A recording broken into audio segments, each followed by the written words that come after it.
Bien, vamos a continuar, compañeros. Estamos en lo que es el análisis de los artículos que se encuentran relacionados con, pues no nada más con la práctica forense penal, ¿verdad? Sino con todo lo que es el derecho penal. Claro que ahora ya lo vemos desde el punto de vista ya de sus efectos. Ya no nada más de como, como un estudio del derecho constitucional. No, hoy tratamos de ver cómo se aplican estos artículos, qué efecto tienen, cuál es su vinculación jurídica con nuestra materia práctica forense penal. Les decía yo y les repito que la importancia que tiene esto, porque cuando nosotros estamos ya en la aplicación del Código Nacional de Procedimientos Penales, que esa es nuestra práctica forense penal, ¿verdad? Que ahora ya nada más lo vamos a tratar de transmitir y decir cuáles son sus efectos, cómo debemos de manejarnos al aplicar el Código Nacional de Procedimientos Penales.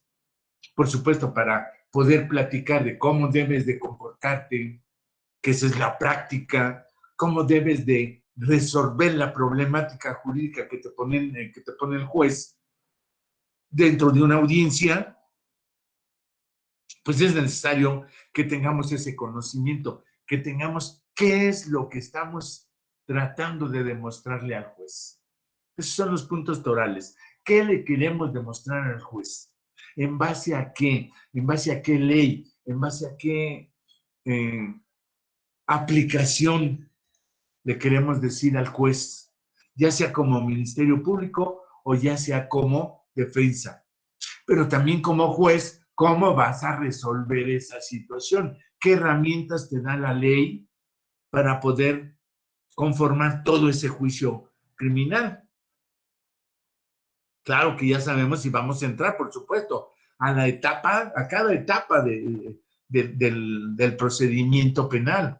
Vamos a entrar, por supuesto, tenemos que ver forzosamente dentro de esta práctica, tenemos que ver pues, lo que es la audiencia inicial, lo que es el auto de vinculación al proceso, lo que es simplemente lo que es, ¿verdad?, la etapa de investigación complementaria, para poder pasar de ahí a lo que es la formulación de la acusación, la contestación de la formulación de acusación, lo que es la etapa intermedia, ¿verdad? Cómo vamos a ofrecer las pruebas, cómo se depuran las pruebas, qué podemos hacer para una vez que tengamos o terminemos esta etapa intermedia con lo de las pruebas, podamos entrar entonces al juicio, a la etapa de juicio.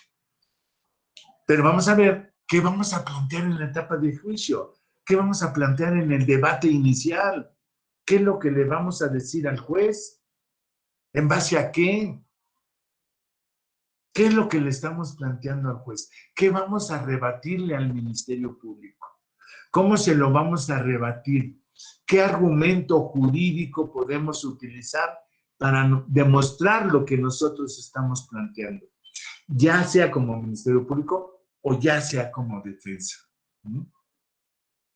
El Ministerio Público no nada más hace su formato de acusación, ofrece pruebas y ya con eso. No, no, no, no.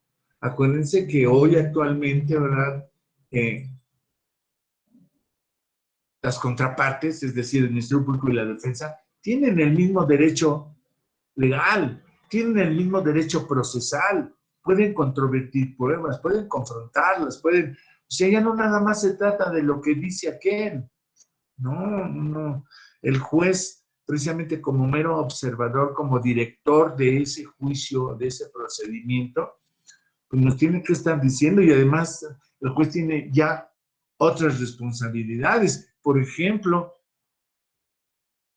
si el juez no ve una defensa adecuada, le tiene que llamar la atención al inculpado, ¿verdad? Decirle, oye, no te están defendiendo bien. ¿Quieres que te siga defendiendo? Porque yo veo que no te está defendiendo bien. Si tú dices que sí, pues te pongo un defensor de oficio, porque para mí, esta persona, este profesionista no tiene el conocimiento necesario y precisamente el artículo constitucional me dice que yo debo de ver que sea una defensa técnica adecuada. Digo, entre las cosas que podemos ver que hay que aplicar de los artículos constitucionales. Veíamos entonces, estábamos viendo el artículo 14 constitucional, donde la primera y segunda parte son cruciales para nuestra práctica forense penal, ¿no? Y veíamos concretamente lo que son las formalidades del procedimiento. Pero por el otro lado también veíamos lo que es el principio de tipicidad. ¿Sí? Está bien. Hay una ley que describe la conducta delictiva, que es lo que llamamos nosotros tipo penal. Y por el otro lado nos dice ese propio artículo que esa descripción normativa de la conducta debe de ser o debe de encuadrar o debe de adecuarse plenamente a la conducta material, a la conducta delictiva. Y ahí es donde está el principio de tipicidad. Pero eso es lo que nos dice en cuanto a la norma. Sí, pero también hay que ver que hay que demostrarlo, no nada más decirlo. Ahora nos toca demostrar que sí se adecua o también que no se adecua, que es donde entra ya nuestro aspecto procesal, nuestra práctica forense. Por eso la práctica forense penal conlleva la teoría del delito y la teoría de las pruebas, es decir, el derecho penal y el derecho procesal penal. Eso es lo que vamos a practicar. Eso es lo que tenemos que ver cómo conducirnos ante el juez. Y eso es lo que nos interesa del artículo 14 constitucional. Por lo tanto, vamos a pasar ahora, compañeros, al artículo 16 constitucional. ¿En qué se relaciona con nuestra práctica forense penal, es decir, con el derecho penal? ¿En qué se relaciona? ¿Qué es lo que nos da o qué es lo que propone el artículo 16 constitucional respecto a nuestra materia? Si me hacen favor por ahí, compañeros, alguien que tenga a la mano su constitución o su celular para poder leer el artículo 16 constitucional, que trae muchas cosas muy interesantes con nuestro derecho penal. Por favor, a ver, por favor. Artículo 16. Nadie puede ser molestado en su persona, familia, domicilio, papeles o posesiones, sino en virtud de mandamiento escrito de la autoridad competente, que funde y motive la causa legal del procedimiento. En los juicios y procedimientos seguidos en forma de juicio en los que se establezca como regla la oralidad, bastará con que quede constancia de ello en cualquier medio que dé certeza de su contenido y del cumplimiento de lo previsto en este párrafo. Toda persona tiene derecho a la protección de sus datos personales, al acceso, rectificación y cancelación de los mismos, así como a manifestar su oposición, en los términos que fije la ley, la cual establecerá los supuestos de excepción a los principios que rijan el tratamiento de datos, por razones de seguridad nacional, disposiciones de orden público, seguridad y salud públicas, o para proteger los derechos de terceros. No podrá librarse orden de aprehensión, sino por autoridad judicial y sin que proceda denuncia o querella de un hecho que la ley señale como delito, sancionado con pena privativa de la libertad, y obren datos que establezcan que se ha cometido ese hecho y que exista la probabilidad de que el indiciado lo cometió o participó en su comisión. La autoridad que ejecute una orden judicial de aprehensión deberá poner al inculpado a disposición del juez, sin dilación alguna y bajo su más estricta responsabilidad. La contravención a lo anterior será sancionada por la ley penal. Cualquier persona puede detener al indiciado en el momento en que esté cometiendo el delito o inmediatamente después de haberlo cometido, poniéndolo sin demora a disposición de la autoridad civil más cercana y esta con la misma prontitud a la del Ministerio Público. Existirá un registro inmediato de la detención.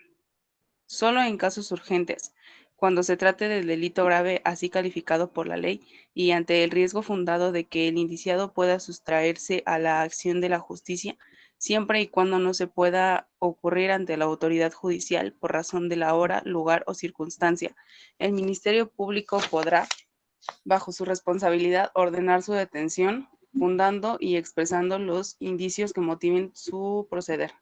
En casos de urgencia o flagrancia, el juez que reciba la consignación del detenido deberá inmediatamente ratificar la detención o decretar la libertad con reservas de la ley. La autoridad, a petición del Ministerio Público y tratándose de delitos de delincuencia organizada, podrá decretar el arraigo de una persona con las modalidades de lugar y tiempo que la ley señale, sin que pueda exceder de 40 días, siempre que sea necesario para el éxito de la investigación, la protección de las personas o bienes jurídicos o cuando exista riesgo fundado de que el inculpado se sustraiga a la acción de la justicia. Este plazo podrá prorrogarse siempre y cuando el Ministerio Público acredite que subsisten las causas que le dieron origen. En todo caso, la duración total de arraigo no podrá exceder los 80 días. Por delincuencia organizada se entiende una organización de hecho de 3 o más personas para cometer delitos en forma permanente o reiterada en los términos de la ley de la materia. Ningún indiciado podrá ser retenido por el Ministerio Público por más de 48 horas, plazo en que deberá ordenarse su libertad o ponérsele a disposición de la autoridad judicial. Este plazo podrá duplicarse en aquellos casos que la ley prevea como delincuencia organizada. Todo abuso a lo anteriormente dispuesto será sancionado por la ley penal. En toda orden de cateo que solo la autoridad judicial podrá expedir, a solicitud del Ministerio Público, se expresará el lugar que ha de inspeccionarse, la persona o personas que hayan de aprehenderse y los objetos que se buscan, a lo que únicamente debe limitarse la diligencia levantándose al concluirla un acta circunstanciada en presencia de 2 testigos propuestos por el ocupante del lugar cateado o en su ausencia o negativa por la autoridad que practique la diligencia. Las comunicaciones privadas son inviolables. La ley sancionará penalmente cualquier acto que atente contra la libertad y privacidad de las mismas, excepto cuando sean aportadas de forma voluntaria por alguno de los particulares que participen en ellas. El juez valorará el alcance de estas, siempre y cuando contengan información relacionada con la comisión de un delito. En ningún caso se admitirán comunicaciones que violen el deber de confidencialidad que establezca la ley. Exclusivamente la autoridad judicial federal, a petición de la autoridad federal que faculte la ley o del titular del Ministerio Público de la entidad federativa correspondiente, podrá autorizar la intervención de cualquier comunicación privada. Para ello, la autoridad competente deberá fundar y motivar las causas legales de la solicitud, expresando además el tipo de intervención, los sujetos de la misma y su duración. La autoridad judicial federal no podrá otorgar estas autorizaciones cuando se trate de materias de carácter electoral, fiscal, mercantil, civil, laboral o administrativo, ni en el caso de las comunicaciones del detenido con su defensor. Los poderes judiciales contarán con jueces de control que resolverán en forma inmediata y por cualquier medio las solicitudes de medidas cautelares, providencias precautorias y técnicas de investigación de la autoridad que requieran control judicial, garantizando los derechos de los indiciados y las víctimas u ofendidos. Deberá existir un riesgo fehaciente de todas las comunicaciones entre jueces y Ministerio Público y demás autoridades competentes. Las intervenciones autorizadas se ajustarán a los requisitos y límites previstos en la ley. Los resultados de las intervenciones que no cumplan con estos carecerán de todo valor probatorio. La autoridad administrativa podrá practicar visitas domiciliarias únicamente para cerciorarse de que se han cumplido los reglamentos sanitarios y de policía y exigir la exhibición de los libros y papeles indispensables para comprobar que se han acatado las disposiciones fiscales, sujetándose en estos a las leyes respectivas y a las formalidades prescritas para los cateos. La correspondencia bajo cubierta circule por las esferas estará de libre de todo registro, y su violación será penada por la ley. En tiempo de paz, ningún miembro del ejército podrá alojarse en casa particular contra la voluntad del dueño, ni imponer prestación alguna. En tiempo de guerra, los militares podrán exigir alojamiento, vagares, alimentos y otras prestaciones en los términos que establezca la ley marcial correspondiente. Un cigarrito.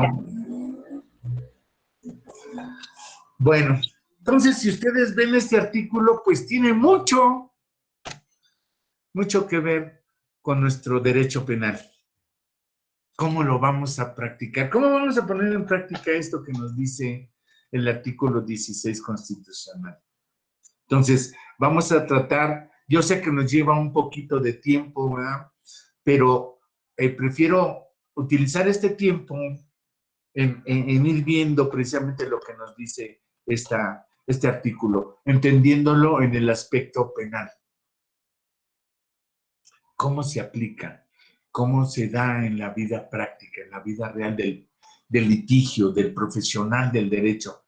¿Cómo lo vamos a ir tomando, ¿verdad?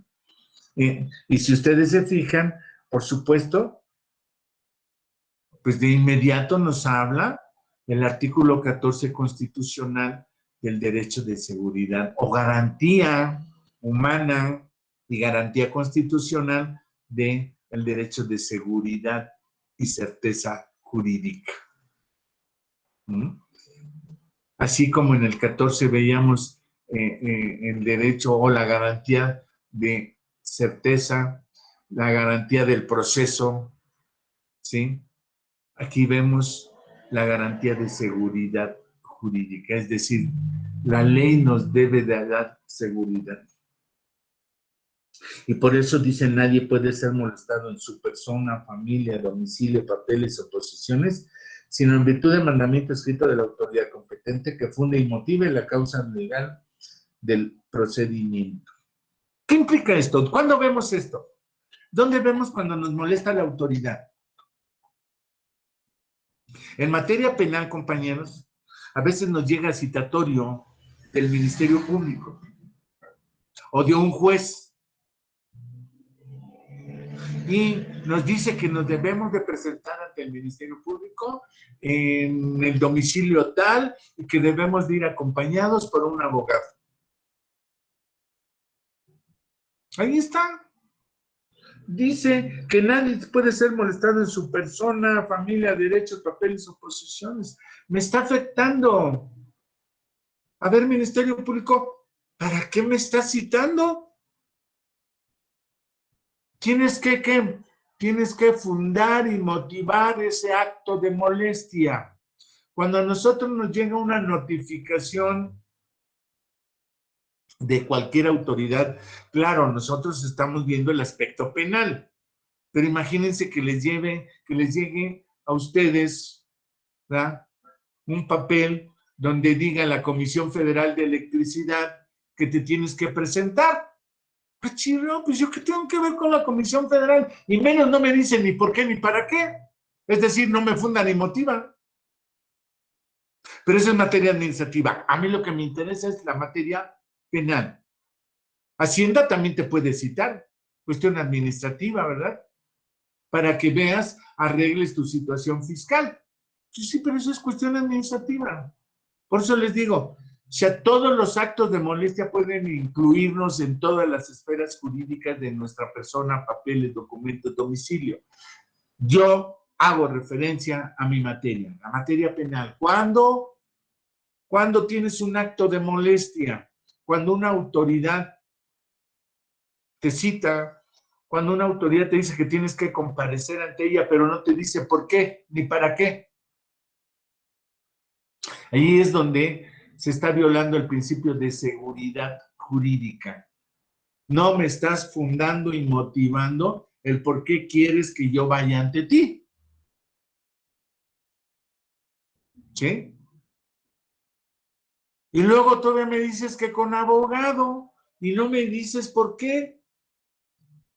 Entonces, están cambiando, deben de cambiarse esas prácticas de la autoridad, ¿verdad?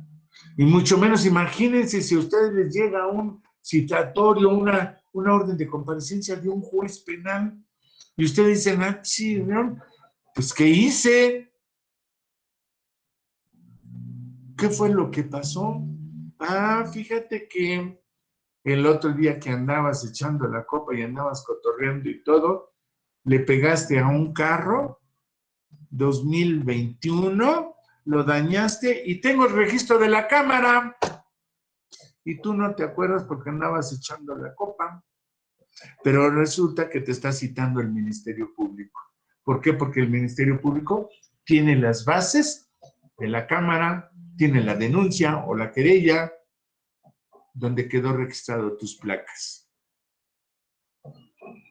Te llega tu citatorio del Ministerio Público y tú dices, ah, está loco. Pues tú dices que está loco, no te acuerdas, pero hay que ver si ese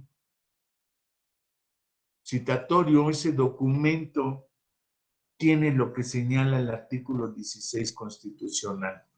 Si está fundado y motivado para que me molestes. Es una molestia. Por eso, fíjense, dice, nadie puede ser molestado. No te estoy privando de la libertad, no te estoy quitando tus propiedades, no te estoy molestando en tu persona. En el momento en que te llega un citatorio y tú no sabes por qué o no te acuerdas lo que hiciste ni nada, pues es un acto de molestia. O sea, oye, ¿qué me estás molestando? ¿Por qué me molestas a mí con esto?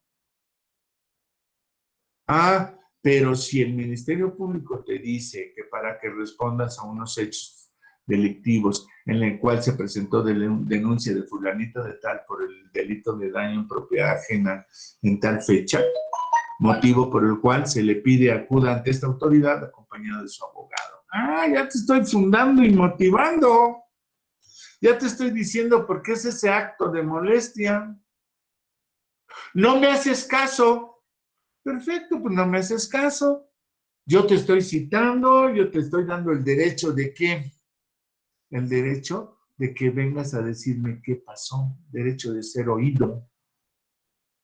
Todavía no estamos en juicio, pero te estoy dando el derecho de ser oído, ¿no? Ven y dime qué pasó, porque hay una denuncia de fulanita de tal por un delito. Si ustedes no van, pues ¿qué creen que va a pasar? Dicen, pues no quieres, perfecto. Pues mira, yo ya tengo tu número de placa, ya tengo, es más, ya pedí la ampliación de la cámara y ¿qué crees? Que aparece un rostro.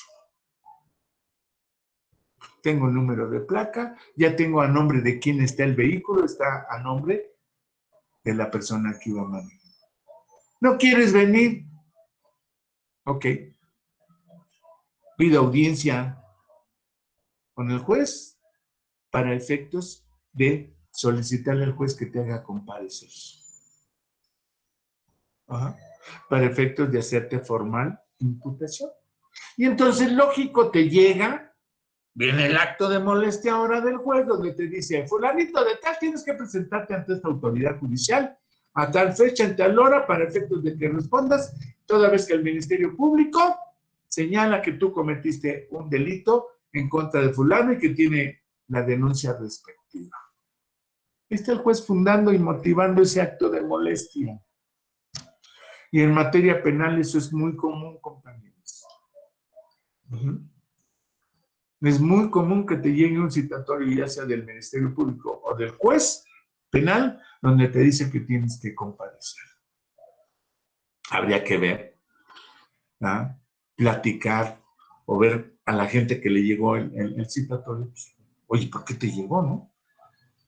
O sea, no lo escogieron al azar, ni dijeron, a ver, manda a traer, notifícale a esta persona que venga. No, espérame. Ese acto de molestia, dice el artículo 16, que me lo tienes que fundar y motivar. ¿Me entienden? Entonces, eso es el aspecto penal, que a veces te llegan citatorios del MP o del juez y todo, y tú no sabes ni qué. Te molestas, pues es un acto de molestia, pero si va bien fundado y motivado, aguas, ¿no? Porque eso tiene un seguimiento. Y si es en el aspecto penal, peor tantito. En el aspecto administrativo, bueno, de alguna manera a lo mejor te ponen una medida de apremio, pero en materia penal, aguas, te estás jugando tu libertad. Después dice este párrafo primero del artículo 16, en los juicios y procedimientos seguidos en forma de juicio en los que se establezca como regla la oralidad, bastará con que quede constancia de ellos en cualquier medio que dé certeza de su contenido y del cumplimiento de lo previsto en este párrafo. Es decir, no necesariamente tiene que ser oral. Estamos hablando de que puede ser oral, pero debe de quedar registro, ya sea en un documento, ya sea hoy en día que utilizamos mucho los medios electrónicos. ¿Ah? Queda registro en un video, queda registro en un USB, queda registro en una computadora, queda registro. Es decir, no necesariamente debe de ser nada más oral sin que quede algún registro de esto. Por eso hoy los juicios orales, si ustedes han tenido alguna experiencia, ¿verdad? Todo lo que se dice oralmente en un juicio oral queda registrado en un medio electrónico. Tan es así que podemos nosotros pedir la reproducción de esa oralidad. Y es como obtenemos los CDs o los USB donde queda registrado esa oralidad. Y eso es materia de práctica forense. Por supuesto, cuando ustedes llevan a cabo un juicio penal, ¿verdad? Por supuesto que le tienen que decir al juez, al final de la audiencia le tienen que decir que con fundamento en el artículo 50 del Código Nacional de Procedimientos Penales, solicitan la expedición del video en el que quedó registrado la audiencia. Cuestión de práctica forense. Y nos dice el artículo 16 que todo cuestión oral debe de quedar registrada. ¿Sí?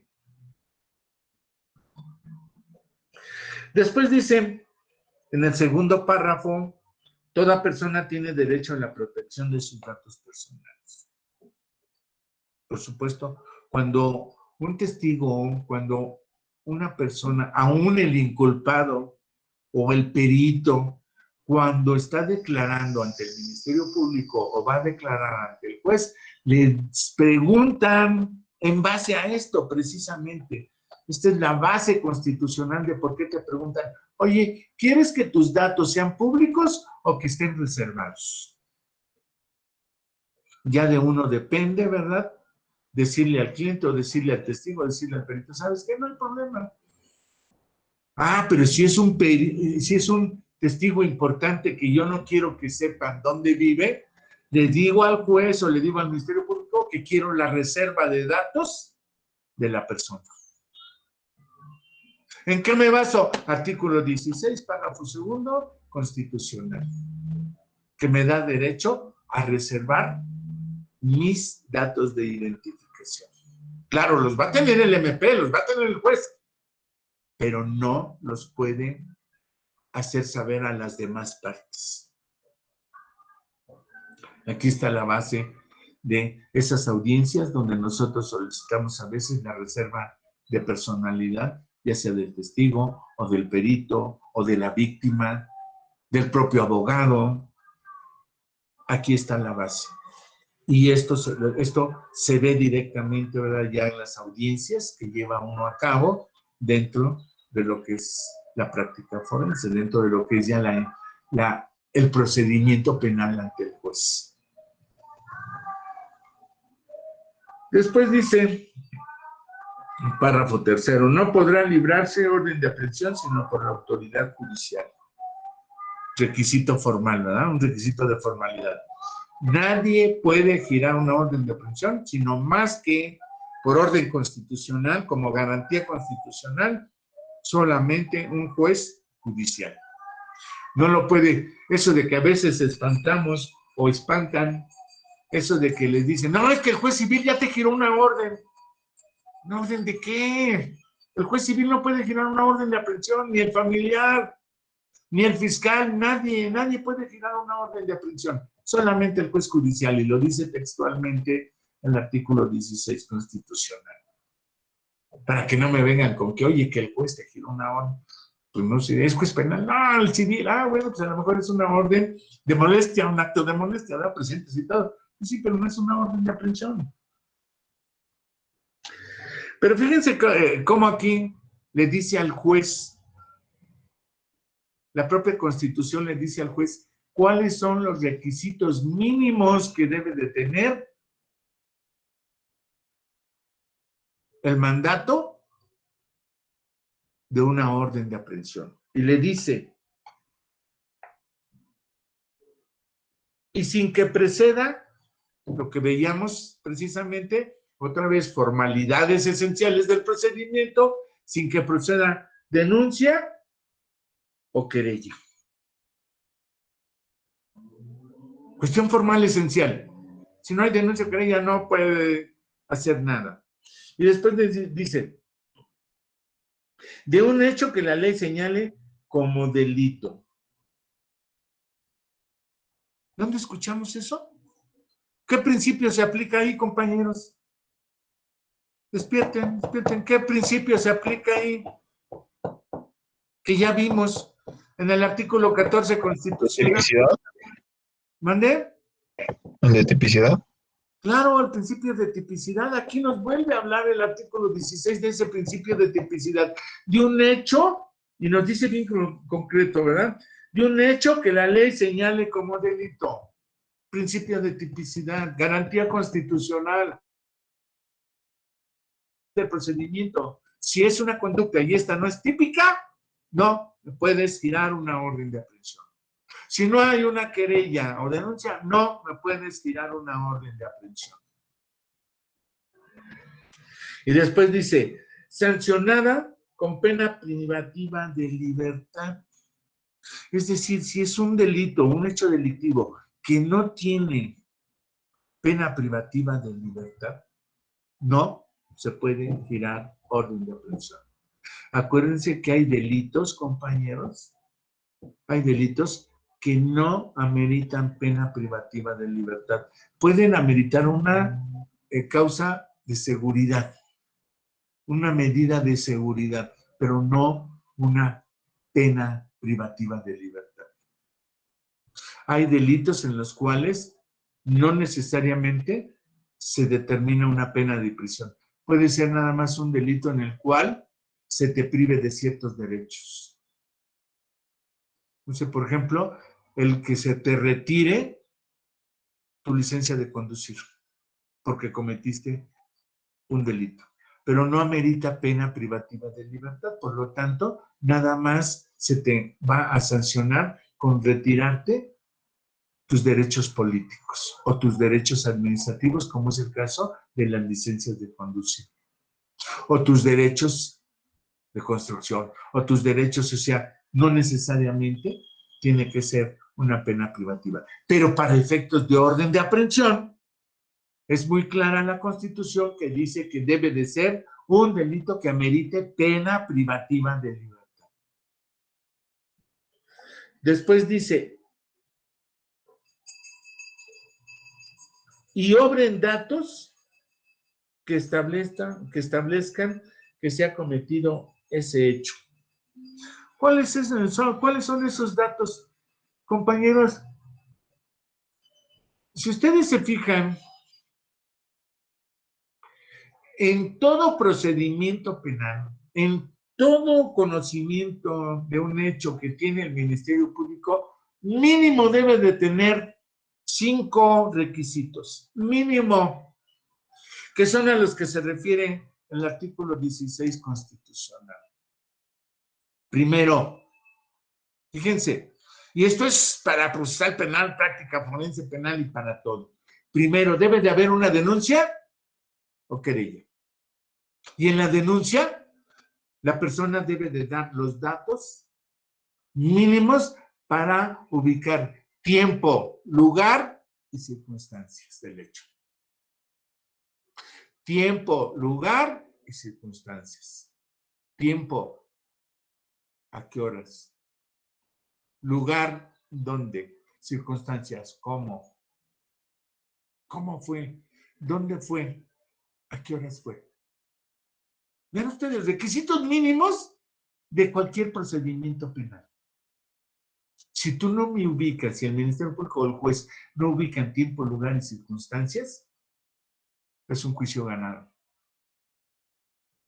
Por eso les digo, desde aquí, para una orden de aprehensión, imagínense si esto es para una orden de aprehensión, para un juicio ya que estamos llevando, pues por fuerza debe de haber una denuncia o querella en donde se determine tiempo, lugar y circunstancias del hecho que me estás imputando, del hecho que dices que yo hice.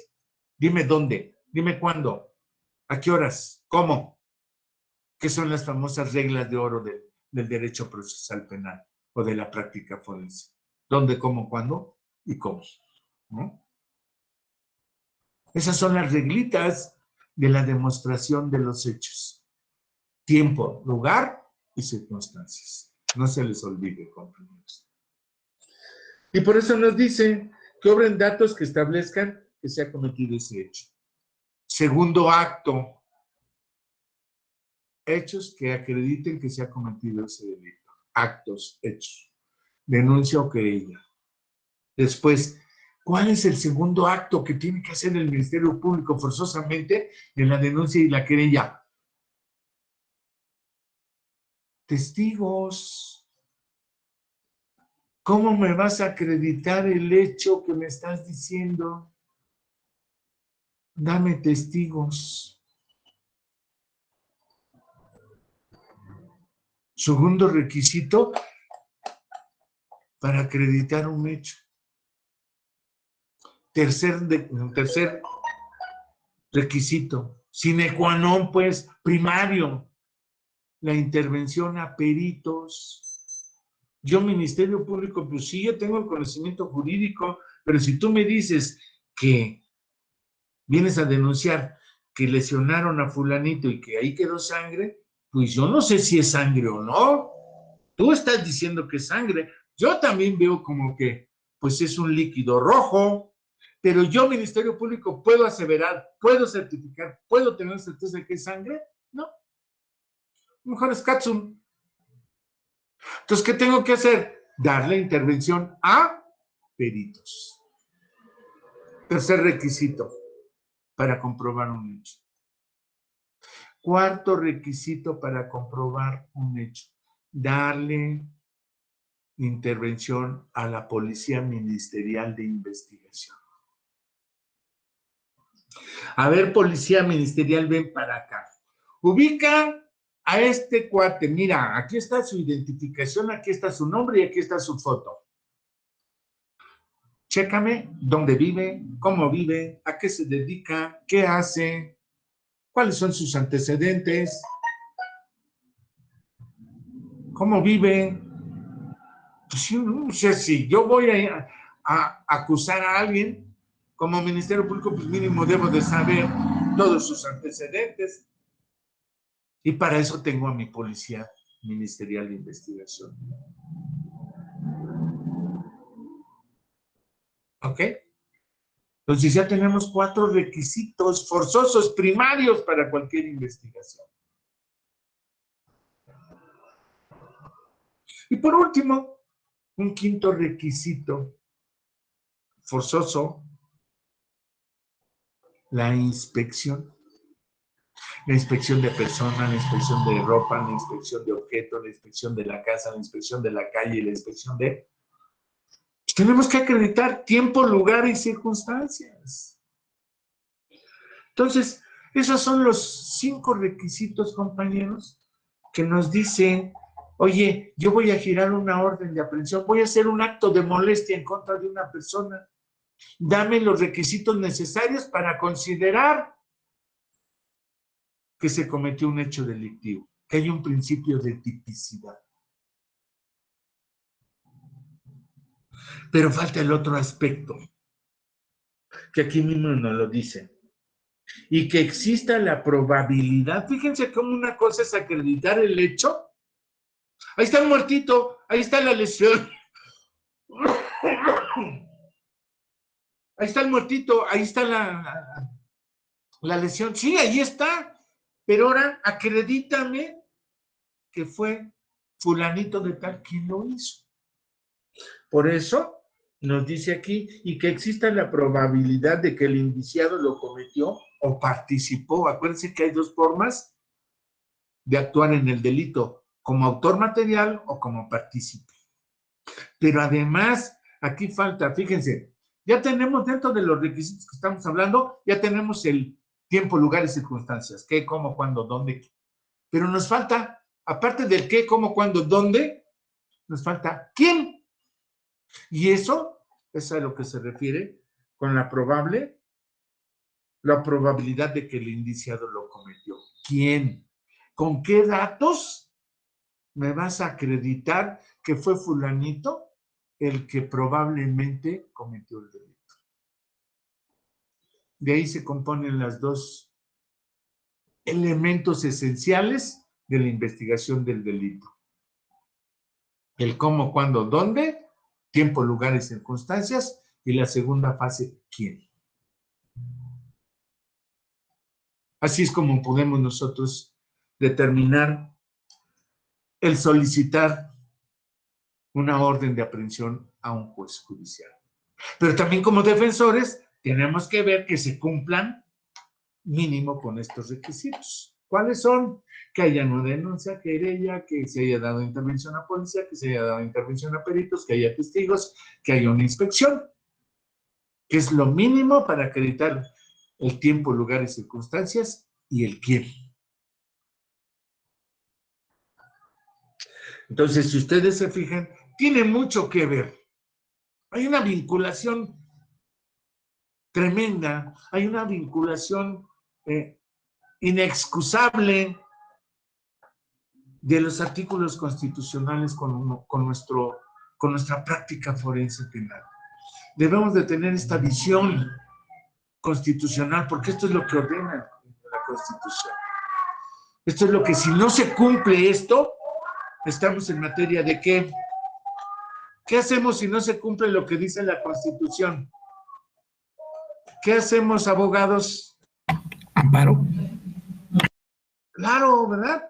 Nos vamos, estamos precisamente al pie del amparo, ¿verdad? No se está cumpliendo con la norma constitucional. Ya no me interesa tanto el Código Nacional.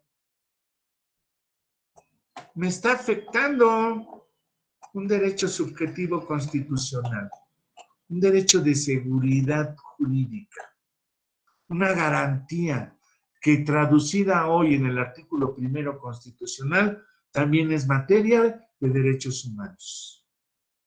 ¿Me van entendiendo, compañeros, por qué me interesa mucho la relación de los artículos constitucionales con nuestra práctica forense? Ya entraremos en la práctica forense, pero quiero que tengan esta visión.